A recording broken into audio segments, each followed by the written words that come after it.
Hello everyone. जैसा कि academic session start है तो सारे यूनिवर्सिटीज कॉलेज वगैरह में एंट्रेंस एग्जाम हो चुके हैं एंड रिजल्ट भी आउट हो चुका है। कुछ कॉलेजेस यूनिवर्सिटी वगैरह में अगर रिजल्ट आउट नहीं हुआ है अभी तो बहुत जल्द ही हो जाएंगे एंड कुछ कॉलेजेस वगैरह में तो रिजल्ट आउट होकर के काउंसलिंग की डेट भी जारी हो चुकी है। ठीक है, तो आई होप आप सबके रिजल्ट अच्छे आए होंगे, पॉजिटिव रिजल्ट होंगे। ठीक है, तो सबसे पहले रिजल्ट आउट होने के बाद मन में यही क्वेश्चन आता है कि काउंसलिंग में हमें कौन से डॉक्यूमेंट ले जाने हैं, कौन से डॉक्यूमेंट नहीं ले जाने हैं। हमें हर साल क्या होता है कि कुछ चेंजेस आते रहते हैं।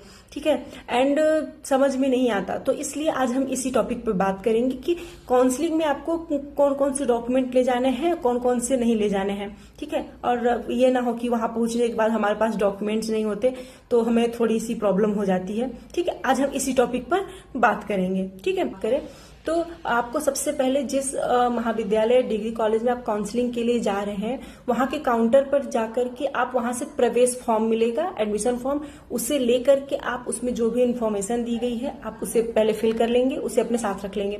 ठीक है, एंड अगर आप यूजी लेवल के लिए जा रहे हैं तो आपको हाई स्कूल एंड इंटरमीडिएट की ओरिजिनल एंड फोटोकॉपी दोनों आपको अपने साथ रखनी है। अगर आपके पास ओरिजिनल डॉक्यूमेंट्स नहीं है हाई स्कूल एंड इंटरमीडिएट के तो आप अपने प्रिंसिपल प्रधानाचार्य से उसे प्रमाणित करा करके भी ले जा सकते हैं। और अगर आप पीजी लेवल स्नातकोत्तर लेवल तक के लिए अगर आप जा रहे हैं काउंसलिंग के लिए तो आपको हाई स्कूल इंटरमीडिएट एंड स्नातक की जो भी डॉक्यूमेंट्स है, अंक पत्र, प्रमाण पत्र, वो आपको ओरिजिनल एंड फोटोकॉपी दोनों आपको साथ रखना है। ठीक है, और उसी दशा में अगर आपको स्नातक का ओरिजिनल डॉक्यूमेंट आपके पास नहीं है तो आप अपने कॉलेज के प्रधानाचार्य से, प्रिंसिपल से प्रमाणित कराकर ले जा सकते हैं। ठीक है, लेकिन आपको या तो ओरिजिनल डॉक्यूमेंट्स आपके पास रहे हाई स्कूल इंटरमीडिएट स्नातक का, या फिर अगर आपके पास ओरिजिनल डॉक्यूमेंट्स नहीं है तो फिर आप अपने प्रधानाचार्य से उसे प्रमाणित करा कर ले जाएंगे, तभी वो मान्य होंगे, अन्यथा मान्य नहीं होगा। ठीक है, एंड फोटोकॉपी हर डॉक्यूमेंट्स के रखना आपको जरूरी है, इसलिए ओरिजिनल और फोटोकॉपी दोनों आप अपने साथ रखेंगे। ठीक है, एंड 4 फोटो अपने रख लेंगे आप। ठीक है, अपनी 4 फोटो रखेंगे, 4 से अधिक फोटो रख लीजिएगा पर 4 से कम फोटो नहीं रखिएगा। ठीक है, प्रॉब्लम हो जाएगी आपके लिए।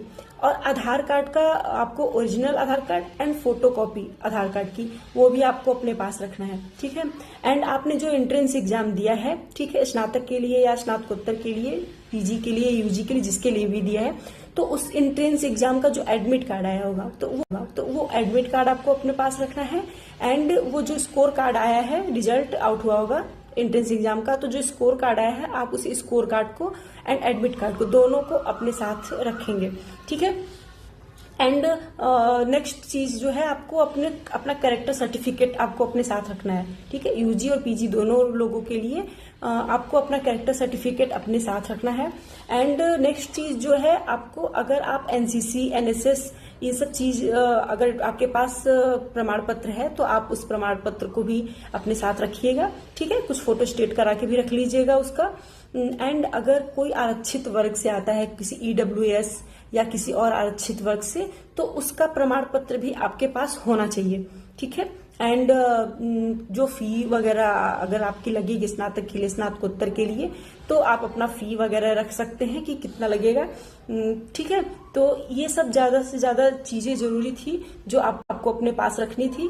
और भूल कर भी इसमें से कोई भी चीजें आप छोड़े ना, क्योंकि जो मैंने बताया है वो सबसे इम्पोर्टेंट चीजें बताई हैं आपको। ठीक है, कौन कौन से एक बार फिर से बात कर लेते हैं। हाई स्कूल इंटरमीडिएट अगर आप यूजी के लिए हैं तो ओरिजिनल एंड फोटो स्टेट दोनों, और अगर आप पीजी के लिए जा रहे हैं तो हाई स्कूल इंटरमीडिएट एंड स्नातक की अंक पत्र और प्रमाण पत्र, ठीक है, दोनों ओरिजिनल एंड फोटो स्टेट आपको अपने पास रखनी है।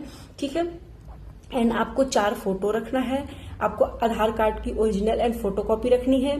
ठीक है, आपको अपना कैरेक्टर सर्टिफिकेट अपने साथ रखना है।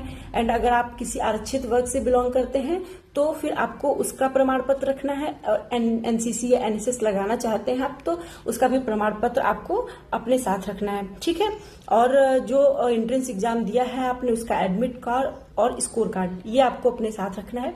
इसलिए इन सारे डॉक्यूमेंट्स को प्लीज आप अपने रेडी करके एक बना लीजिए फाइल। ठीक है, और अगर आपके पास सीवी फाइल होगा तो ज्यादा बेटर है, क्योंकि अच्छा लगता है सीवी फाइल में लेके जाना। और मतलब एक बारी बारी से एक एक लोग को बुलाते जाते हैं और उनका वो डॉक्यूमेंट्स वगैरह देखते जाते हैं, और फिर बाद में फिर बैठा के फिर वो बाद में मेरिट लिस्ट जारी होती है। फिर आपको पता चल जाता है कि काउंसलिंग में फिर किसके किसके एडमिशन के लिए फिर अपना जाके एडमिशन करा लीजिएगा, ठीक है। लेकिन डरिए नहीं, काउंसलिंग में कोई पूछताछ नहीं होती है। हम भी जब काउंसलिंग के लिए पहली बार गए थे तो हमें भी ये डर लगता था, पता नहीं क्या पूछेंगे क्या नहीं पूछेंगे।